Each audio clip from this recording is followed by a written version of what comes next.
them all what I'm made up. Strut down the hall, won't stop till I get enough. Welcome to the Deep Dive. Today, we're going to focus on the recent shooting at Florida State University. It's obviously generated a lot of concern. Yeah, understandably. So we want to work through the facts based on the Associated Press report, just try to get a clear picture, cut through some of the noise. Absolutely. With breaking news like this, a source like the AP is, essential for getting that factual baseline. Right. It helps establish what's actually been reported. Exactly. Okay, so let's jump in. The AP report states that on Thursday, April 17th, 2025, that's when the shooting happened at FSU. And the immediate outcome reported was pretty grim. 2 deaths and at least 6 people injured. Yeah. And the alleged shooter, a 20-year-old, was taken into custody. He was wounded by officers during the response. And the timing and place really stand out. Midday, right, around 11:50 a.m. Eastern. That's what it says, yeah, near the student union. Which is like the heart of campus activity. Gunshots there that would cause immediate panic. Oh, definitely. And the university reacted quickly, issued an active shooter alert. Uh-huh. The AP report includes these really vivid details of people hiding, students, parents, taking shelter in a bowling alley inside the union. A bowling alley. Wow. And a freight elevator, too, I think I read. Yeah, exactly. Just scrambling for safety. It really brings home how sudden and terrifying it must have been. It does. Those details really paint a picture of just pure survival instinct kicking in, and then the emergency response. Swift, it sounds like. Ambulances, fire trucks. Police cars from different agencies, all converging on the scene. A major response. Which you'd expect, of course. Thankfully, by mid-afternoon, law enforcement said they had, quote, neutralized the threat. Right, so the immediate danger was over by then. And the early reports identified the alleged shooter, Phoenix Ikner, 20 years old. And the connection to law enforcement is, quite striking, isn't it? Son of a sheriff's deputy. Yeah, that's a significant detail right off the bat. And the weapon, also connected. Apparently, yes. The report says it was his mother's former service weapon. Wow. That adds another layer entirely. Lots for investigators to unpack there. No doubt. And regarding his actions when confronted, the AP says he didn't comply with commands from the officers. Didn't speak with them afterwards either. But interestingly, it's not believed he actually shot at the officers. That is interesting. In those situations, the reasons behind actions, they're often complex, hard to know immediately. True. The priority for the police would just be securing the scene, stopping any more harm. Exactly. For the human cost. Yeah. The AP confirms 2 people died. Tragically, they weren't students, according to the report. Right. That's still a terrible loss. Right. And then 6 other people wounded. Taken to Tallahassee Memorial Hospital. 1 was critical, the other is serious. The suspect needed medical care, too. And beyond the casualties, the impact on the whole campus, it must have been immense. That lockdown lasted quite a while, didn't it? Until about 3 p.m. Eastern time, yeah. But even after it lifted, the student union and other spots were still cordoned off. Active crime scenes. Creates such a climate of fear, uncertainty, and the closures underscore just how serious it was. And that led to cancellations, right? Yeah. All classes, university events through Friday. Athletic events, too, through Sunday. It really shows the scale of the disruption. The community needs time. Time to process, time for the investigation. Yeah, it's a necessary pause. And the AP report included a student's account, someone in the library. Yes, a junior. Described hearing the alarm and just panicking.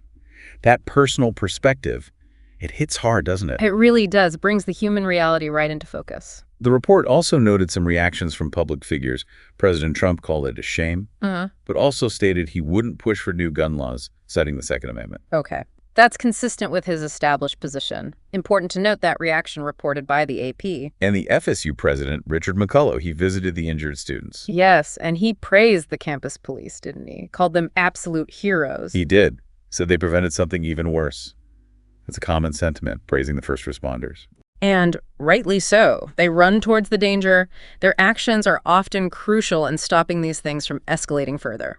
Florida Governor Ron DeSantis also weighed in, expressed solidarity, we are all Seminoles today. A message of unity. And offered state assistance. Pretty standard response from state leadership in these situations. Yes, showing support and committing resources. And finally, the report mentioned the U.S. Attorney General. Pam Bondi, yes. Yeah. So the Justice Department was in touch with the FBI agents who were on scene. So federal awareness. Got it. Shows the different levels of response kicking in. Okay, so let's dig a bit more into the suspect, Phoenix Ikner, and the weapon based on the AP report. We mentioned his identification by the Leon County Sheriff, Walter McNeil. Right, and the use of his mother's former service weapon. But there was more background, wasn't there, about his connection to the sheriff's office itself? Yes, that was quite something. Sheriff McNeil apparently said Ikner was a longstanding member of their Youth Advisory Council. Really? And participated in training programs. That's what the report says. And his mother has been with the sheriff's office for over 18 years. Wow, that's a deep connection. It certainly makes you think about the complexities when something like this touches people inside law enforcement families. It absolutely does. Raises immediate questions, though. As you said, we need to stick to the facts reported for now. Crucial. The university police chief, Jason Trumbauer, is also quoted. He believed Ikner was an FSU student. Which makes sense given the shooting happened right there on campus. And Sheriff McNeil made a strong statement, didn't he? About prosecution. Yes, emphasizing a full prosecution and stating clearly that acts like this won't be tolerated. A very firm stance from local law enforcement. Definitely sends a message. Now, the AP report also brought up some history. Oh. The 2014 shooting at FSU Strozer Library. Why include that? Well, looking back at that 2014 incident gives important context, you know. It shows how the university, the community, have faced something like this before. Right. Are there patterns, lessons learned? Potentially. It helps frame the current event. And the details from 2014 are significant. Remind us. The AP said the gunman was Myron May, an FSU grad. Yeah. He shot 3 people at the library. Yes, with devastating results. One student paralyzed, a library employee shot, another student grazed. Just awful. And similar to this time, law enforcement responded very quickly back then. They did. They neutralized May at the scene. The report also touched on his possible motives, things found in videos, a journal, suggesting beliefs about being watched by the government. It highlights that the why behind these things can be really complex, sometimes linked to mental health issues or specific delusions, not always straightforward. Exactly. And one detail from 2014 the AP noted might be relevant now, security measures at the library. Ah, yes, lobby security barriers. Apparently, they stopped May from getting further inside after he reloaded. That specific detail about infrastructure, it makes you wonder, doesn't it? What security was in place at the student union this time? Did lessons from 2014 influence current protocols? Good question. Suggests that universities are constantly evaluating safety, hopefully. You'd hope so. It's an ongoing challenge. Okay, before we wrap up our look at the AP report, it gives a little background on FSU itself. Founded way back in 1851. A major public university in Florida, right there in Tallahassee, near the capital. Big school, too. Enrollment around 44,300.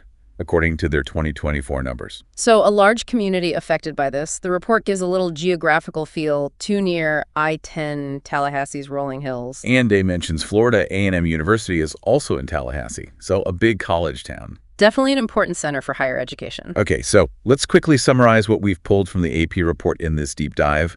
We've walked through the timeline of the April 17th shooting at FSU. The tragic outcomes, the injuries. The details about the alleged shooter, Phoenix Ikner, his background, the weapon. The immediate reactions from officials, President Trump, Governor DeSantis, President McCullough. And that important historical context of the 2014 shooting at Strozer Library. Plus a little bit about FSU itself. Yeah.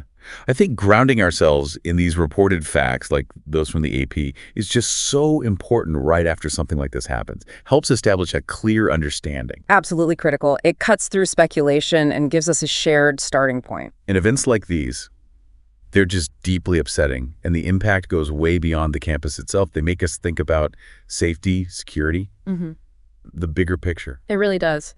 And that leads to a final thought, perhaps, for our listeners to consider. Okay.